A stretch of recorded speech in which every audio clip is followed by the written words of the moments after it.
Karine Mokonzi asali nzembo ebimi, batu bakanisi Karine Mokonzi abimisi sikoyo nzembo oyo bazako loba Dilour. Non, Karine Mokonzi nanu asali ba single oyo te bazako loba Dilour. Dilour ekosalama na manager.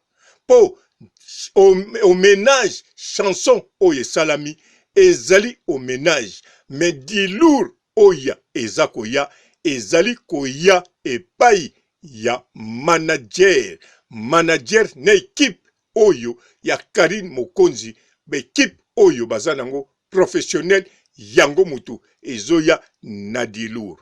En tout cas, boyeba ko différencier hommage oyo esalami sikoyo pona Arafat, parce que bo ménage ezosalama presque partout na batu nyonso oyo bayebi na oyo balingaki Arafat. Donc, chanson ya Karine Mokonzi, la baronne, ezali chanson ya hommage. Ezali na liste ya Dilour te oyo ezalaki kolobama. Bote ba papa, ba mama, ba ndeko. Bote ba rando na ba randonnette. Bote batoyo balingaka rando na ba oyo balingaka rando te. Bote ba jeune garçon na ba jeune fille. Bote bana mike na ba bébé. Bote ba Sainte Anoïrique, Sainte Thérèse, Sainte Ingrid Kabongo. Bandeko Karine Mokonzi, chanteuse dengazawana, baza na ba projet biloko ebele. Tangu manager alobi Dilour ezoya côté musique, elakisi côté musique Dilour ezakoya ya solo. Elakisi bazali préparé pona kobimisa biloko oyo ekoleka ba oyo ebimagi liboso. Elakisi biloko oyo ezakoya ezali biloko boko sepela nango 10 fois ke oyo eleki. Bien sûr, ba chanson oyo Karine Mokonzi asalaki na acoustique oyo asali, parmi ba chanson wana na acoustique mingi ekozala toujours na liste ya ba Dilour. Surtout acoustique eza déjà lourd. Alors, lokola Dilour mosusu ezoya, wana eza sikoyo lourd ya lourd. Yango wana oyo eutoleka ezali hommage na Arafat. Ezala eza lourd, ezala eza kitoko, ezala eza mabe, beat nango ezali hommage na DJ Arafat. Alors, Karine Mokonzi kosala hommage na DJ Arafat ezali eloko liboso ezo compte geste. C'est la geste qui compte ndenge bino bolobaka. Yango wana eloko liboso ezo compte yango wana. Sacrifice wana na amour wana na considération oyo apesi ndenge yemoko Arafat alingaki. Alingaki un jour soka kufi. Batu bas lobelaka ye, batu basalelaka ye, bo ménage ya boy. Mais Karine Mokonzi na yebite soki ayoka message wana ou bien ayoka te, mais Karine Mokonzi asali yango. Yango geste wana eza très important. Soki to keisiko na Dilour oyo ezoya, ezali Dilour na musique oyo ba chanson bakosala. Mais bokeba, nalobi bien, bokeba. Bolalisa misu te kaka boyebaki Dilour ezoya na musique. Pamba te Karine Mokonzi aza mutaba surprise. Ngape na ebi surprise ekoya te, mais ba surprise ekokozala ebele. À part ba chanson, bokokomona Dilour na ba film, bokokomona Dilour na ba gag, bokokomona Dilour na ki chroniqueuse, journaliste, pourquoi pas? Parce que eza domaine na ye. Na yebike bokoloba, Karine Mokonzi aloba, ye akomi chanteuse. Soki ki chroniqueur, ki journaliste, abando yamba kaka bato likolo ya minene. C'est tout à fait normal et bongaki aloba na bino bongo. Pambate soki Karine Mokonzi alobi, na koyamba bana oyo ba groupe moko bimisika ezalaka na Molenbeek na boulevard Léopold D. Bino bokoloba mais Karine Mokonzi niveau comment pourquoi okoyamba bongo yango fa loba na koyamba mingi batu oya likolo elingi koloba boye n'expliquer bino bo comprendre dango pananga po pana ye ako faire comprendre bino jamais na lobi bien ako faire comprendre bino jamais.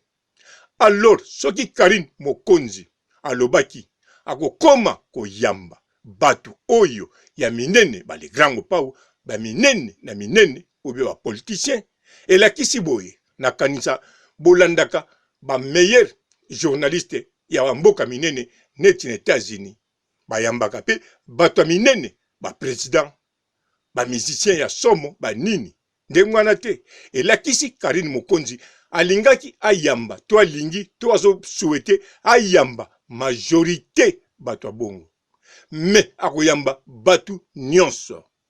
Est-ce que Jenny na mwana biso mundele bayambaki bango te bayambaki bango na meilleur journaliste ya USA.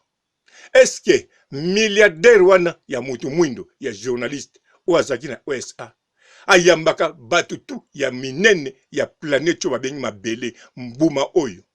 Est-ce que ayambaka muta suka te États-Unis ayambaka mais ayambaka nde majorité oyo wana ou bien majorité bato katikati si masiko ya likolo makasi na ya se ayambaka bango na stratégie ya ye yango wana tango Karine Mokonzi alobi a changer modèle abando salela bémission et la kisite yo ozali na bisika moko oza na talent ya makasi soko moni Karine aleki olobi te yete moyen expliquer makambunanga ezate na zela na gen expliquer camarade ya Mifi Mosaka Pamela Shekola. Non, osalerer. Karine Mokonzi azali wana pona tout le monde. Azala wana na vie na ye pona tout le monde. Donc cela veut dire akoyamba yo kende koloba likambu na yo akoloba okobima. Sino te okotika la bongo ndenge batu mususu batika la Congo ayebike nga soki na yali na groupe ya miziki ya kikwiti avana bima fona kende liboso pa ya wera si makomembanga pa mamilela orke basala kerer tango mususu aninga koyamba. Mais Karine Mokonzi la baronne eza tango mususu te mezali ya solo soki oza na tala na yo même ya kolamba même ya kotumba ntaba même ya koyemba même ya kobimisa banguba en tout cas soko expliquer ye akoki koyamba yo bien sûr na agenda na ye batu ya minene ndenga lobaki akosi te po aza na niveau munene mais elakisi te soka yambi yo mutamuke okiti ndenge na pese exemple ya journaliste oyo mibale ya mundele na ya mutu mwindu baza d'abord ba milliardaire na kanisa oyo ya mutu mwindu azali mwasi moko basi o balekie na ba milliard na mondo yo bakokozala kaka mibale to misato ou bien ye mutaleki bango. Donc azali parmi ba 10 milliardaires ya basi na planète oyo. Donc na mabele oyo na boule oyo lobande fozala extraterrestre mais ayambaka presque batu nyonso oyo ndimaki te okokoma penepenene mokomi ovandi na kiti atie yo pa lezi makambo pe leki kitoko boseki ozongi na ndaku ozalaki na makwanza esili ndenge moko Karine Mokonzi oui akoyamba yango wana oyo tu akanisaki ke bakoki koyambe te na Karine Mokonzi nga na fongole bino pamba te ye akofongola bino jamais ou bien un jour soki kolo alingi mais pona ye moko en tout cas ndenge na lobi jamais soki bomoni point o nga na tie elongwe ya lobi yango ezali yete mutalobi kolo mutalobi siye à travers prière ya mama Charlotte na sukisi awa botikala malamu. Ciao. Bonjour fidèles internautes de www.elengiakomba TV. Bonjour, bonsoir, balandi nyonso ya Elengi ya Komba. Congolaise TV. Bon, belé, partout dans le monde, partout où vous êtes, partout où vous êtes, Elengia Combat TV, vraiment. Bonjour, bonsoir, na abonné, bafa nyonso ya Elengia Combat Congolais TV. Bonjour à mon boss, on a appelé ça vraiment un pandi. Bonjour à mon boss, JP Kiama. Je salue mon boss Balobi, boss des boss Babi, JP Kiama. Bonjour, na Elengia Combat Congolais TV, vraiment. Maman la zana, chaîne de kitoko, ya boss na JP Kiama, ta ay boss des boss ya ni a danger. Donc ba samta lo la zaki. Ya boss na biso JP Kiama. Nzambe na ngai. Ba boss bazali ba boss bazali. JP Kiama, le boss des boss. Napesi d'abord bonjour, tu peux mbote belé na mon boss JP Kiama, wana na kozangisa ote. Donc na ko lekate sana, napesa mon boss JP Kiama, boss des boss. Bon, belé, partout dans le monde, partout où vous êtes, partout où vous êtes, Elengia Combat TV, vraiment. Bonjour, bonsoir, na abonné, bafa nyonso ya Elengia Combat Congolais TV. Bonjour à mon boss, on a appelé ça vraiment un pandi. Bonjour à mon boss, JP Kiama. Je salue mon boss Balobi, boss des boss Babi, JP Kiama. Bonjour, na Elengia Combat Congolais TV, vraiment. Maman la zana, chaîne de kitoko, ya boss na JP Kiama, ta ay boss des boss ya ni a danger. Donc ba samta lo la zaki. Ya boss na biso JP Kiama. Nzambe na ngai. Ba boss bazali ba boss bazali. JP Kiama, le boss des boss. Napesi d'abord bonjour, tu peux mbote belé na mon boss JP Kiama, wana na kozangisa ote. Donc na ko lekate sana, napesa mon boss JP Kiama, boss des boss.